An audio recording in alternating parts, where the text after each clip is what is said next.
গাছতলায় বসে আছে। অনেক মন খারাপ হয় ওদের কথা শুনলে, তবে এখন কেন জানি অভ্যাস হয়ে গেছে। আগের মতো আর গায়ে লাগে না ওদের কথাগুলো। তিশানটাও আজকে আসে নাই। একা একা ভালো লাগছে না, উঠে চলে যাব এমন সময় পিছন থেকে কেউ একজন ডাক দিয়ে বলে, এই আকাশ দাঁড়াও। আমি পিছনে ফিরে দেখি আরু। মেয়েটা আমাদের সাথেই পড়ে, আমাদের ক্লাসমেট। দেখতে মাশাআল্লাহ অনেক সুন্দর, মন মানসিকতাও অনেক ভালো। সবাই আমাকে কথা শোনালেও আজ পর্যন্ত সে আমায় কখনো কথা শোনায়নি। জি কিছু বলবেন?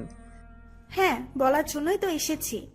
জি তাড়াতাড়ি বলুন, আমি চলে যাব। আর আমার মতো খ্যাতের সাথে আপনি কথা বলছেন, সেটা কেউ দেখলে লোকে আপনাকে কথা শোনাবে। এই ছেলে, তোমার এত তাড়া কিসের? হ্যাঁ, চুপচাপ যেখানে বসেছিলে সেখানেই বসো। মেয়েটা আমায় জোর করে বসালো। আচ্ছা বসলাম, এবার তো বলেন। আমাকে তোমার ফ্রেন্ড বানাবে? আমি তো পুরা মেয়ে বলে কি, কোথায় ও আর কোথায় আমি? আপনি কি পাগল হয়ে গেছেন? হ্যাঁ, আপনি কোথায় আর আমি কোথায়? শুধু শুধু আমার সাথে মিশে নিজের নাম কেন খারাপ করতে চাচ্ছেন আপনি? সরি, আমি পারবো না। লোকে আমার জন্য আপনাকে কথা শোনাবে, এটা কখনোই আমি মেনে নিতে পারবো না। আমি খ্যাত হতে পারি, তবে মানুষকে অপমানিত করতে পারবো না। এই আকাশ, এবার কিন্তু তুমিও বেশি বাড়াবাড়ি করছো। কে কি বলবে সেটা আমার উপরে ছেড়ে দাও। আর কলেজে আমাকে নিয়ে কথা বলবে এমন কারোর বুকের পাঠা হয় নাই। হাত বাড়িয়ে রেখেছি, বন্ধু বানিয়ে নাও। আমার কাছে কল্পনা মনে হচ্ছে। আচ্ছা যান, আজ থেকে আমরা বন্ধু। তাহলে এখন থেকে আপনি নয়, তুমি বলবে। আচ্ছা ঠিক আছে। আরও গিয়ে 10 টাকার বাদাম কিনে নিয়ে এসেছে। দুজনে বসে বসে সেগুলো চিবোচ্ছি আর গল্প করছি। আমাদের মধ্যে বেশ ভালো একটা ভাব জমে গেছে। আমি লক্ষ্য করে দূর থেকে একটা লেডি গ্যাং এদিকে আসছে।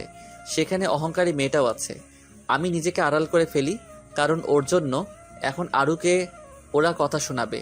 আরু ওদের কাউকে দেখতে পাইনি, কারণ সে আমার উল্টো দিকে বসেছে। সে বকবক করেই যাচ্ছে। এদিকে আমার বুক ধুপধুপ করছে। মিম নামের একটা মেয়ে আছে, আমাদের ক্লাসে পড়ে। সে অহংকারী মেয়েটাকে বলে, হ্যাঁ না, ওই যে দেখ, খ্যাতটা আজকে আবার বান্ধবীও বানিয়ে নিয়েছে। হ্যাঁ চল, ওদের মজা নিয়ে আসি। ও তার মানে মেয়েটার নাম হেনা। কিন্তু আমার ভয়ের মাত্রাটা আরো বেড়ে গিয়েছে। এখন সবাই মিলে আমাকে অপমান করবে। হেনা আমার কাছে গিয়ে, কি রে খ্যাত, আজকে দেখছি আবার বন্ধুও পাতিয়ে নিয়েছিস। সেও কি তোর মতো খ্যাত নাকি? বলে হাসতে শুরু করে। হেনার কথা শুনে সবাই হাসাহাসি করছে। তখনই আরু পিছন দিক থেকে ঘাড় ঘুরে তাকায়। সবাই তো অবাক আরুকে দেখে। সবার মুখের বুলি বন্ধ হয়ে গেছে, কারণ আরু এত কোটিপতি হওয়া সত্ত্বেও এমন একটা খ্যাতের সাথে বসে গল্প করছে। কোথায় আকাশ নামক খ্যাতটা আর কোথায় আরু? কেউ হিসাব মিলাতে পারছে না।